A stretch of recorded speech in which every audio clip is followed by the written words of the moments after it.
Assalamualaikum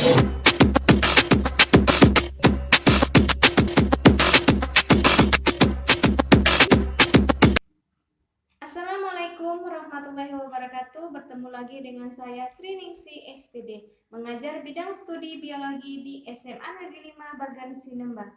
Pada kesempatan kali ini, saya akan menyampaikan materi tentang sistem tata nama makhluk hidup dan beberapa alternatif sistem klasifikasi. Yang pertama mengenai tata nama makhluk hidup. Tata nama dalam biologi telah mengalami perubahan berkali-kali semenjak manusia mencatat berbagai jenis organisme. Sistem penamaan organisme selanjutnya selalu menggunakan bahasa Latin dalam tradisi pencatatan Eropa. Nah, hingga sekarang suka dijumpai sistem penulisan nama organisme yang dipakai dalam tradisi Arab ataupun Tiongkok. Keadaan berubah setelah cara penamaan yang lebih sistematik diperkenalkan oleh Carolus Linnaeus atau Chamberlain yang disebut sebagai Bapak Taksonomi. Pada tahun 1735, Carolus Linnaeus memperkenalkan sistem pemberian nama ilmiah untuk jenis spesies dengan menggunakan sistem tata nama ganda yang disebut dengan binomial nomenklatur. Untuk memudahkan komunikasi, makhluk hidup harus diberikan nama yang unik dan dikenal di seluruh dunia. Berdasarkan kesepakatan internasional digunakanlah metode binomial nomenklatur. Nah, metode binomial nomenklatur artinya tata nama ganda. Disebut tata nama ganda karena pemberian nama jenis makhluk hidup selalu menggunakan dua kata, yaitu kata genus dan kata spesies. Nah, yang berikutnya tentang tingkatan takson. Masih ingat kan? Tingkatan takson pada hewan maupun tumbuhan, yang mana dimulai dari tingkat yang paling tinggi adalah kingdom. Setelah kingdom baru kita masuk ke divisi ataupun filum.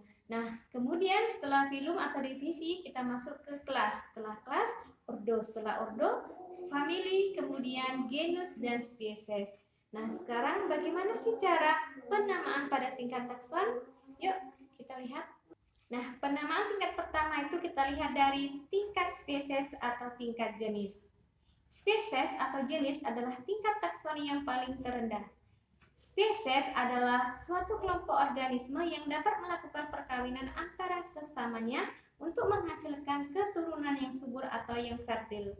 Nah, aturan penulisannya itu disebut dengan binomial nomenklatur. Aturan pemberian nama pada tingkat spesies yang pertama, nama spesies itu terdiri dari dua kata. Kata pertama merupakan nama genus, sedangkan kata yang kedua menunjukkan kata spesies. Nah, kemudian yang kedua, huruf pertama dalam genus itu ditulis huruf kapital, sementara huruf pertama penunjuk spesies ditulis dengan huruf kecil. Nah, kemudian yang ketiga, nama spesies itu menggunakan bahasa Latin atau yang telah dilatinkan. Kemudian, nama spesies itu harus ditulis berbeda dari huruf-huruf yang lainnya, misalnya digarisbawahi atau dicetak miring dan sebagainya. Nah, yang kelima adalah jika nama spesies tumbuhan itu terdiri atas lebih dari dua kata, maka kata kedua dan berikutnya itu harus diberi tanda penghubung.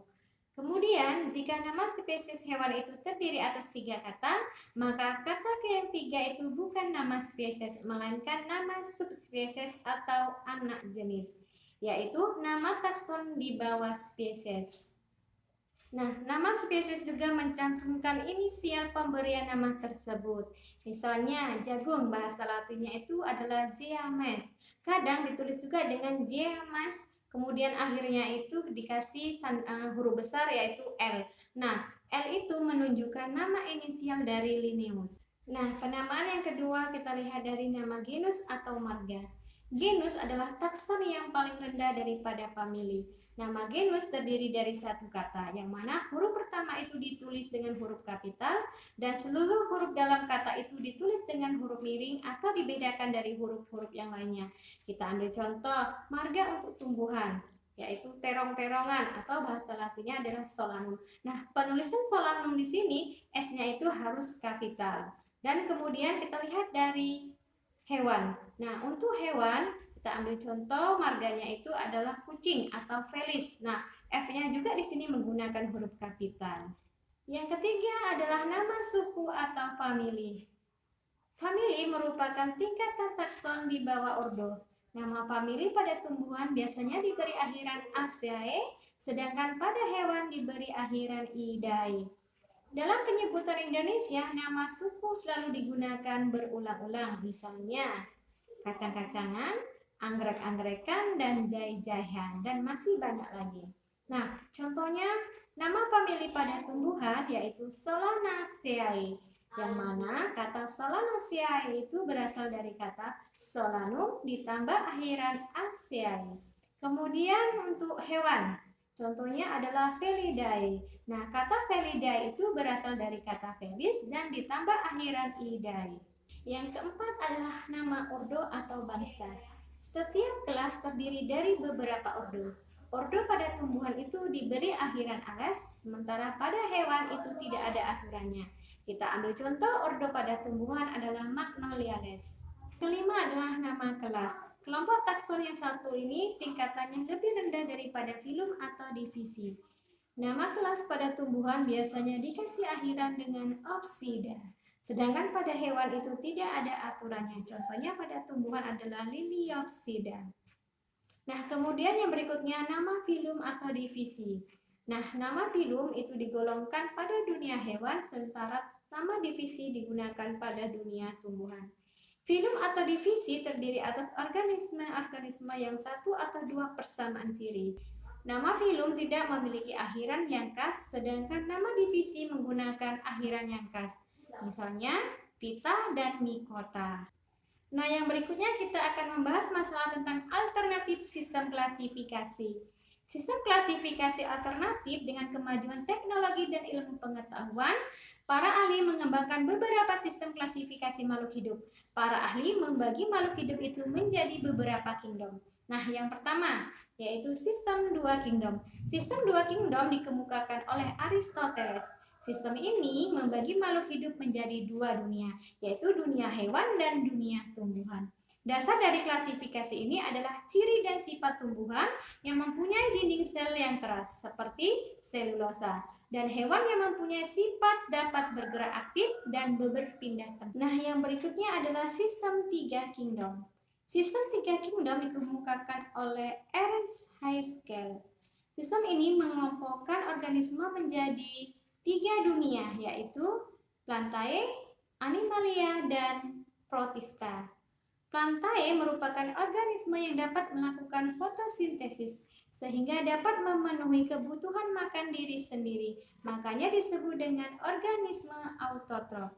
Nah, kemudian Animalia sebagai fagotrof, yaitu organisme heterotrof yang menelan makanan berbentuk padat dan menggunakan senyawa organik sebagai sumber energinya.